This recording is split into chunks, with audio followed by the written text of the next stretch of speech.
le monde tourne. Direction la Birmanie, refusant de tirer sur leurs concitoyens. Les informations pullulent. Tout de suite, voici les informations. C'est le moment d'ouvrir la page internationale avec Erlich Dorelas depuis Boston, Massachusetts.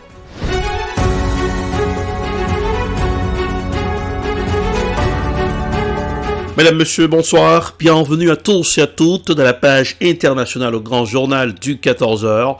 Depuis la newsroom de la capitale des grandes universités du monde, Boston, Massachusetts, Erlich Dorelas pour la présentation, à Jacques Mel pour présenter ce grand journal, Joël François et Smith Jean-Julien. Rubans assure les manœuvres techniques. Bonsoir aux auditeurs de la radio évangélique Hosanna 102.3 FM. À Jacques Mel, la Corée du Nord, un missile lancé depuis un sous-marin. Le Conseil de sécurité de l'ONU va se réunir en urgence dans les heures qui viennent après le nouveau tir de ce missile de la Corée du Nord. Un engin balistique a été lancé à partir d'un sous-marin. Pyongyang a confirmé avoir fait ce test.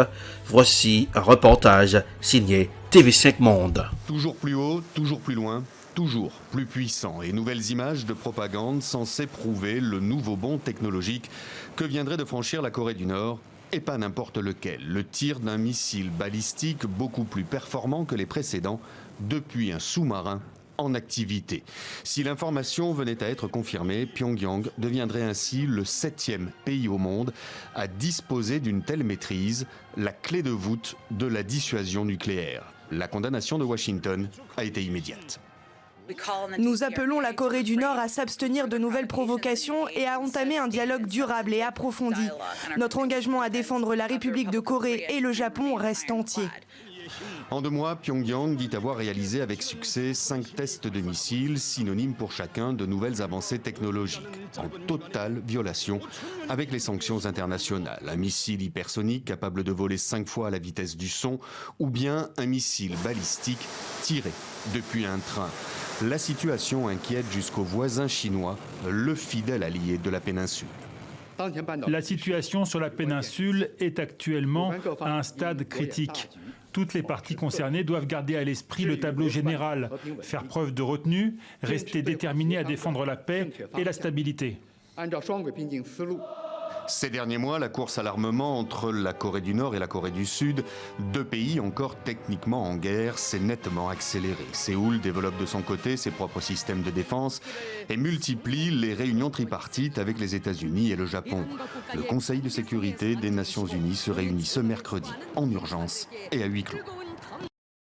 Covid-19 au Brésil, Bolsonaro inculpé. Les sénateurs de la commission d'enquête du Sénat brésilien ont demandé mercredi 20 octobre l'inculpation du président Jair Bolsonaro pour au moins 10 crimes. Il l'accuse notamment de crimes contre l'humanité pour sa politique durant la pandémie de Covid-19. Selon un rapport publié mercredi par plusieurs médias avant sa lecture, le rapport propose aussi des indemnités pour les familles de ces plus de 600 000 victimes du Covid-19. Mais cette commission n'est pas un tribunal. Voici un reportage signé France 24. Ce sont des accusations très graves. 9 chefs d'accusation sont retenus contre Jair Bolsonaro, qui est jugé par le rapport, entre autres, coupable de prévarication, de charlatanisme et de crimes contre l'humanité. Alors, dans la dernière version du texte, qui doit être lue d'une minute à l'autre devant la commission, figure une liste de 66 personnes incriminées, ainsi que 2 entreprises. Alors, dans cette liste figurent les anciens ministres de la Santé, des Affaires étrangères, de la Défense, mais aussi 2 des fils du président. Ils sont accusés par le rapport d'avoir formé avec leur père un commando de la désinformation sur la pandémie, relayé par une armée virtuelle composée notamment d'élus, de fonctionnaires, de leaders religieux, d'influenceurs ou de profils anonymes. Le rapport propose aussi des indemnités pour les familles de plus de 600 000 victimes du Covid-19 au Brésil. Mais cette commission n'est pas un tribunal, c'est-à-dire qu'elle va simplement remettre son rapport avec ses recommandations d'inculpation à la justice brésilienne ainsi qu'à la Cour pénale internationale qui décideront ou non d'ouvrir des poursuites. Alors au niveau national, le procureur de la République qui va recevoir ce rapport est un allié de Jair Bolsonaro qui bénéficie aussi toujours d'une majorité au Parlement pour pouvoir éviter une procédure de destitution. Mais les scandales accablants révélés autour de l'achat des vaccins, des traitements inefficaces pendant ces 5 mois et demi d'audition, avec parfois des témoignages bouleversants des familles de victimes, ont forcément un impact très négatif sur la popularité de Jair Bolsonaro, qui est candidat à sa réélection l'an prochain. L'Afrique du Sud rejette le vaccin russe Sputnik V. L'organisme sud-africain de réglementation des médicaments a rejeté le vaccin russe contre la Covid-19 pour des préoccupations d'innocuité. L'organisme sud-africain de réglementation des médicaments a dit qu'il faut attendre. Voici un reportage signé Africa News. Le vaccin russe contre le coronavirus Sputnik V a été rejeté par l'Afrique du Sud. L'organisme sud-africain de réglementation des médicaments a cité certaines préoccupations en matière d'innocuité auxquelles le fabricant n'a pas su répondre. L'autorité sud-africaine de réglementation des produits de santé a déclaré que la demande d'autorisation de Sputnik V pourrait ne pas être approuvée pour le moment. Toutefois, l'organisme a ajouté que son processus d'examen se poursuivait. Une substance appelée l'adénovirus de type 5 présente dans le Sputnik V est au centre des inquiétudes sud-africaines puisqu'elle est aussi présente dans un vaccin à l'essai contre le VIH qui avait élevé les risques de contamination chez les hommes vaccinés.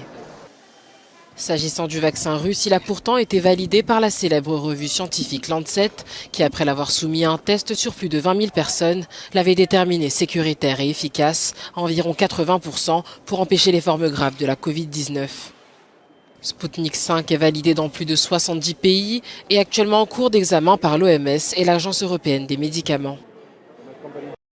Washington fustige les activités déstabilisatrices de la Russie autour de la mer Noire. En visite à Bucarest, le secrétaire américain de la Défense a critiqué les activités déstabilisatrices de la Russie autour de la mer Noire. Encore une fois, voici un reportage signé Euronews. Le ministre américain de la Défense poursuit sa tournée autour de la mer Noire. Après avoir visité 2 pays candidats à l'adhésion à l'OTAN, la Géorgie et l'Ukraine, le chef du Pentagone était en Roumanie ce mercredi. Objectif, renforcer la coopération des pays de la région face aux activités de la Russie. Washington considère que Moscou est un obstacle à la paix dans cette partie du monde. Les activités déstabilisatrices de la Russie dans et autour de la mer Noire reflètent ses ambitions de retrouver une position dominante dans la région et d'empêcher la réalisation d'une Europe entière, libre et en paix. Un discours musclé qui intervient dans un contexte tendu. Ce mercredi, Moscou a publié une vidéo montrant des avions militaires américains s'approchant de la frontière russe au-dessus de la mer Noire. Ils ont finalement été escortés par l'aviation russe. Signe des frictions, Moscou a annoncé lundi suspendre ses relations diplomatiques avec l'Alliance transatlantique après la décision de l'OTAN de retirer leur accréditation à 8 membres de la mission russe à Bruxelles.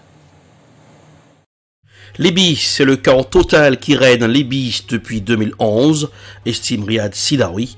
Le 20 octobre 2011, le leader libyen Mohamed Kadhafi, alors en fuite après la chute de Tripoli, est exécuté dans les environs de Citre, en Libye, par les rebelles du Conseil national de transition, appuyés par Washington. Paris et Londres aujourd'hui, les sympathisants de Mohamed Kadhafi dénoncent les crimes de guerre commis par l'OTAN, alors que le pays est toujours en quête de stabilité. Riyad Sidawi, expert du monde arabe et directeur de Caraps, fait le point sur la situation sur la RT. Riyad Sidawi, bonjour. Bonjour. Merci d'avoir accepté notre invitation ce matin sur RT France. Alors, il y a 10 ans, Mouammar Kadhafi était tué dans sa ville de Sirte, lynché par des combattants. L'OTAN, avec la France et le Royaume-Uni, a contribué à son renversement. Alors, aujourd'hui, quelles sont les leçons qu'on peut tirer ? Il ne faut pas casser un État stable, comme les Américains ont cassé l'État irakien. Ça veut dire la colonne vertébrale de cet État qui est l'armée. Parce qu'en 2011, l'OTAN n'a pas cassé uniquement le gouvernement ou le régime de Kadhafi, mais surtout l'État. Depuis 2011, la Libye ne jouit pas ce que Max Weber l'appelle le monopole de la violence légitime. Ça veut dire une seule armée unique, une seule police nationale. Alors, aujourd'hui, on a plusieurs armées, autrement dit, plusieurs milices armées qui ont divisé le pays. Le pays actuellement est partagé en 3 zones. La Tripolitaine à l'ouest, dirigée par le gouvernement, la Cyrénaïque à l'est, dominée par le maréchal Khalifa Haftar, et Fezzan, le sud. Donc, on est face à la partition de la Libye. C'est le chaos total qui règne en Libye depuis 2011. Pourquoi ? Parce qu'on a cassé l'État libyen. Alors, des sympathisants de Mouammar Kadhafi vont se réunir aujourd'hui pour commémorer les 10 ans de sa mort. Qu'est-ce qu'ils représentent aujourd'hui politiquement ? Je pense qu'ils sont assez forts. Le régime, en 2011, il a gagné parce qu'il y a eu une guerre civile, certes, en 2011, mais les forces et les partisans de Muammar Kadhafi, ils étaient plus nombreux, donc ils ont gagné la bataille jusqu'à Benghazi. Alors, l'arrivée de l'OTAN a changé la donne militaire à cette époque radicalement. Aujourd'hui, évidemment, on ne peut pas savoir la popularité de tel ou tel parti politique qu'à travers les urnes. Or, les urnes, la Libye a eu l'expérience amère en juin 2014. Il y a eu des élections législatives. Les islamistes de Tripoli ont perdu ces élections, donc ils n'ont pas reconnu le résultat. D'où l'éclatement de parlement entre deux. Un parlement à Tobruk à l'est et un parlement à l'ouest à Tripoli. Donc, vraiment, avec les élections, on peut savoir, mais évidemment, Kadhafi reste populaire parce que pendant son règne, certes, il est autoritaire, mais pendant son règne, la Libye était stable, forte, puissante, surtout sur la scène internationale. Alors, en mars dernier, il y a un Premier ministre qui a été nommé sous l'égide de l'ONU, avec un nouvel exécutif qui, lui, est chargé donc d'unifier les institutions, d'assurer la transition d'ici les élections du 24 décembre. Ces élections, ce scrutin, est-ce qu'il va pouvoir se tenir dans de bonnes conditions ? Et est-ce que, politiquement, les sympathisants de Muammar Kadhafi pourraient revenir ? Tout ce qui se passe sur le papier concernant la question libyenne, c'est magnifique. Mais la réalité est autre chose. La réalité est que les milices persistent. L'ONU parle de plus que 20 000 mercenaires et soldats étrangers, y compris les troupes turques, qui sont toujours là, qui sont toujours présents en Libye, n'ont pas quitté le sol libyen. Alors aussi, toutes les milices s'arment. Évidemment, le fils de Muammar Kadhafi, Saif al-Islam Kadhafi, il est assez populaire. Je pense qu'il a beaucoup de chances de gagner des élections. Mais quelle élection ? On ne peut pas parler d'élections avec des milices armées, parce que ceux qui vont perdre ces élections, ils sont toujours armés, ils ont la force sur le terrain. Et c'est ça le paradoxe libyen. Merci beaucoup Riyad Sidawi pour votre éclairage ce matin sur RT France. Je le rappelle, vous êtes expert monde arabe, directeur du Centre arabe et de recherche d'analyse politique et sociale, le CARAPSA. C'est la fin de la page internationale au grand journal du 14h pour ce aujourd'hui. Présentation Erlich Dorelas. Production Ed Prod. Réalisation Télé Beltor pour le compte de la radio évangélique Hosanna 102.3 FM. À Jacmel, température pour ce aujourd'hui sur Boston.